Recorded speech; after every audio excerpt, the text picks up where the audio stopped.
अगर आप राजस्थान में रहते हैं या इससे जुड़े हैं तो ये 15 बड़ी खबरें आपको दिन की शुरुआत से पहले जाननी ही चाहिए। एयर इंडिया की अहमदाबाद से लंदन जाने वाली फ्लाइट जहां क्रैश हुआ था, वहां से 80 तोला गोल्ड, 80,000 कैश, एक मोबाइल फोन, भगवत गीता की कॉपी, 9 पासपोर्ट और दूसरा सामान बरामद हुआ है। घटना के दौरान मौके पर पहुंचे शख्स राजेश पटेल के मुताबिक जब ये घटना स्थल पर पहुंचे तो वहां अंधेरा था। मलबे में एक मोबाइल मिला, एक लैपटॉप भी था। इसके अलावा जेवर, नकदी, पासपोर्ट मिले। इन सबको सरकारी अधिकारियों के पास जमा करवाया गया है। 4-5 बैग भी सौंपे हैं। गृह राज्य मंत्री हर्ष सिंघवी ने 15 जून को कहा था कि घटनास्थल से जो सामान रिकवर किया गया है उसका डॉक्यूमेंटेशन किया जा रहा है। इसके बाद मृतकों से जुड़ा सामान के परिजनों को लौटाया जाएगा।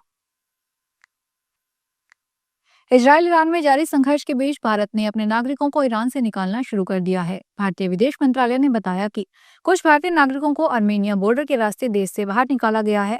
इन छात्रों में ज्यादातर जम्मू कश्मीर के रहने वाले हैं जो ईरान के उर्मेनिया शहर में एमबीबीएस की पढ़ाई कर रहे हैं। मीडिया रिपोर्ट्स के अनुसार ईरान से भारत लौट रहे दो छात्रों के पेरेंट्स ने बताया कि भारतीय समय के अनुसार 16 जून की रात 2 बजे छात्रों को यूनिवर्सिटी कैंपस से आर्मेनिया बॉर्डर तक लाया गया था।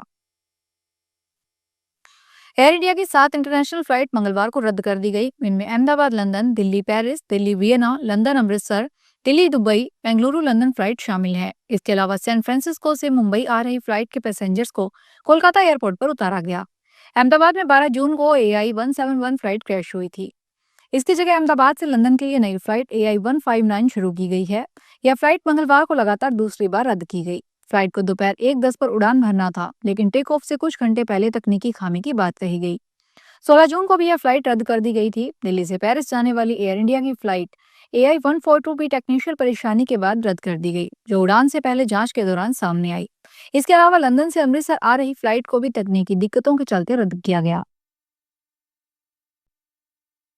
बाना भ्रष्टाचार निरोधक ब्यूरो ने मंगलवार को बाना जिले में बड़ी कार्रवाई करते हुए नगरपालिका छाबड़ा के सहायक कर्मचारी व सफाई निरीक्षक यूसुफ खान को रिश्वत लेते रंगे हाथों गिरफ्तार किया।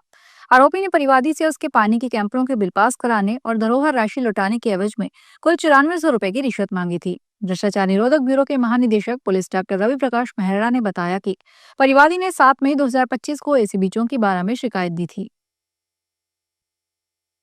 पूर्व कांग्रेस अध्यक्ष सोनिया गांधी के पेट में हुआ संक्रमण ठीक हो रहा है। फिलहाल उन्हें निगरानी में रखा गया है। यह जानकारी नई दिल्ली के सगंगाराम हॉस्पिटल के अध्यक्ष ने मंगलवार को दी। डॉक्टर अजय स्वरूप ने कहा कि सोनिया की हालत स्थिर है, इलाज का असर हो रहा है। उनके खान पान पर निगरानी रखी जा रही है। एहतियात के तौर पर उन्हें डिस्चार्ज नहीं किया जा रहा। अस्पताल के अध्यक्ष ने बताया कि doctor SC Nandi, doctor Amitabh Yadav Sonia Gandhi के स्वास्थ्य और खान पान पर कड़ी निगरानी रख रहे हैं। भाजपा के राष्ट्रीय उपाध्यक्ष और राजस्थान की पूर्व मुख्यमंत्री वसुंधरा राजे सोमवार रात झालावाड़ पहुंची। वे रात करीब 10 बजे सर्किट हाउस पहुंची। उनका यह दौरा पूर्व निर्धारित नहीं था। राजे ने डाक बंगले में रात्रि विश्राम किया। मंगलवार सुबह ही उन्होंने जनसुनवाई शुरू कर दी। दोपहर में उन्होंने भाजपा मंडल अध्यक्षों के साथ बैठक की। इस दौरान संगठन से जुड़े विषयों पर चर्चा की। जिले भर से आए भाजपा कार्यकर्ताओं और जनप्रतिनिधियों से उनकी मुलाकात की गई। कई लोगों ने अपनी समस्याओं से संबंधित प्रार्थना पत्र सौंपे। राजस्थान में सरकारी हॉस्पिटल, सामुदायिक स्वास्थ्य केंद्र, PHC में एक्सरे की सुविधा नहीं होने पर अब फ्री वाउचर के जरिए सुविधा देने पर विचार किया जा रहा है। प्रदेश में सरकार ने आमजन की सुविधा के लिए फ्री दवाइयां, जांच और इलाज की सुविधा तो दे रखी है, लेकिन उसका फायदा आमजन को पूरी तरह नहीं मिल पा रहा। राज्य के कुछ चुनिंदा हॉस्पिटल में इन सुविधाओं के भरोसे मरीजों को इलाज मिल रहा है। प्रदेश के 204 CHC और 8 सैटेलाइट हॉस्पिटल ऐसे हैं जहां एक्सरे की एक बेसिक जांच की सुविधा ही नहीं है। मरीजों को हॉस्पिटल से बाहर प्राइवेट लैब से एक्सरे के लिए जाना पड़ता है। हेल्थ डिपार्टमेंट ने एक सर्वे करवाया है, उसमें ये चौंकाने वाली रिपोर्ट सामने आई है। राजस्थान में भ्रष्टाचार निरोधक ब्यूरो ने मंगलवार को श्रीगंगानगर में पंचायत समिति के एक सहायक लेखाधिकारी को 15,000 रुपए की रिश्वत लेते हुए रंगे हाथों गिरफ्तार किया। ब्यूरो की श्रीगंगानगर इकाई में पुलिस उपाधीक्षक भूपेंद्र सोनी ने बताया कि परिवादी ने शिकायत दी थी कि चुनावर में पानी की निकासी के लिए पाइपलाइनें डालने के लिए अनुमानित 18 लाख रुपए के 2 कार्यों की वित्तीय स्वीकृति जारी करने के एवज में सहायक लेखाधिकारी हेतराम ढालिया 18,000 रुपए की रिश्वत मांग रहा है।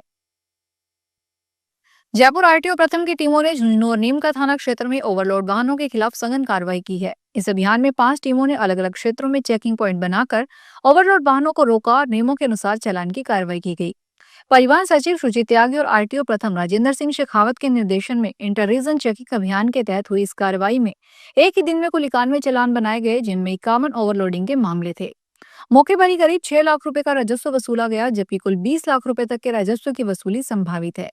सभी वाहनों के खिलाफ MV एक्ट के तहत कानूनी कार्रवाई जारी है। जोधपुर रेल मंडल उत्तर पश्चिमी रेलवे का एक प्रमुख हिस्सा है। इन दिनों अभूतपूर्व विकास की राह पर है।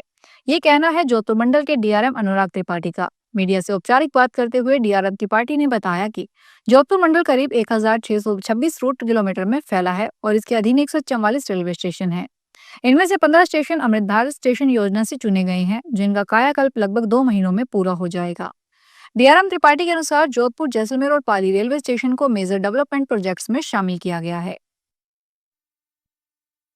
राजस्थान में जल संकट से निपटने के लिए मुख्यमंत्री भजनलाल शर्मा ने एक महत्वपूर्ण पहल की है। उन्होंने केंद्रीय जल शक्ति मंत्री सीआर पाटिल को पत्र लिखकर चिनाब नदी बेसिन से जुड़ी 3 प्रमुख जल परियोजनाओं को शीघ्र लागू करने का आग्रह किया है। इस कदम से न केवल राजस्थान बल्कि उत्तर भारत के कई राज्यों को जल संकट से राहत मिलने की उम्मीद है। मुख्यमंत्री ने पत्र में लिखा कि हिमालय से निकलने वाली चिनाब जैसी नदियों का अतिरिक्त पानी ब्यास, रावी और ऊंच जैसी पूरब की ओर बहने वाली नदियों में लाया जाए तो इससे जल संकट का स्थायी समाधान हो सकता है। झालावाड़ के पीजी कॉलेज में कोटा परिक्षेत्र के सहायक निदेशक डॉक्टर विजय पंचोली ने एक दिवसीय दौरा किया। उन्होंने कॉलेज की विभिन्न व्यवस्थाओं का गहन निरीक्षण किया।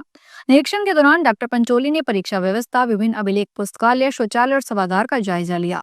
उन्होंने लेखा शाखा की कैश बुक और उपस्थिति पंचिकाओं से भी जांच की। सीकर में शहरवासियों के लिए राहत भरी खबर है। जयपुर रोड इलाके में लगातार बढ़ते बिजली उपभोग की वजह से बढ़ रही ट्रिपिंग की समस्या से लोगों को थोड़ी राहत मिल सकेगी। अजमेर डिस्कॉम प्रबंधन ने लगभग 4 करोड़ की लागत से तैयार होने वाले सर्किट हाउस जीएसएस पर मुहर लगा दी है। इस मामले में सीकर के पूर्व विधायक रतन जलधारी ने मुख्यमंत्री भजनलाल शर्मा को समस्या बताई थी।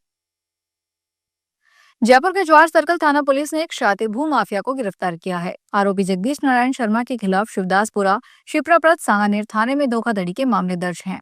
आरोपी काश्तकारों को बिना पैसे दिए कागजों में ही कॉलोनी काट कर भूखंड बेच दिया करता था। डीसीपी तेजस्विनी गौतम ने बताया कि सभी थाना अधिकारियों को भूमाफियाओं के खिलाफ कार्रवाई के आदेश दिए थे। जवाहर सर्कल थाने में 13 मई को परिवादी प्रेम कुमार सहगल निवासी प्लाट नंबर 81 कृष्णा नगर गोपालपुरा ने एक रिपोर्ट दी। इसमें सहगल ने बताया कि वर्ष 2005 में जगदीश नारायण शर्मा ने उसे पार्श्वनाथ एन्क्लेव विस्तार के नाम से वाटिका रोड में एक आवासीय योजना विकसित की जा रही है। योजना में अच्छी लोकेशन का सस्ती रेट पर भूखंड दिलवा दूंगा। जगदीश नारायण शर्मा प्रार्थी को मौके पर ले गया। राजस्थान कांग्रेस महासचिव और पूर्व डिप्टी सीएम सचिन पायलट ने जनगणना की अधिसूचना पर जातीय जनगणना का जिक्र नहीं होने पर केंद्र की नीयत पर सवाल उठाए हैं। पायलट ने कहा, जातिगत जनगणना में हमें केंद्र की नीयत में खोट लग रहा है। जनगणना की अधिसूचना में सरकार ने जो घोषणा की, अब बातें गायब है। जनगणना के लिए 8 से 10 हजार करोड़ का बजट चाहिए, लेकिन सरकार ने केवल 570 करोड़ का फंड रखा है। इन सबसे लग रहा है कि ये केवल जातिगत जनगणना को अटकाने के बहाने ढूंढ रहे हैं। सचिन पायलट दिल्ली कांग्रेस मुख्यालय में मीडिया से बातचीत कर रहे थे। यही थी आज की ताजा और बड़ी खबरें। अपनी राय नीचे कमेंट बॉक्स में जरूर बताएं और हमें बताएं कि आप और क्या देखना चाहते हैं। अगली बुलेटिन में फिर मिलेंगे नई खबरों के साथ, नए अपडेट्स के साथ। तब तक के लिए नमस्कार।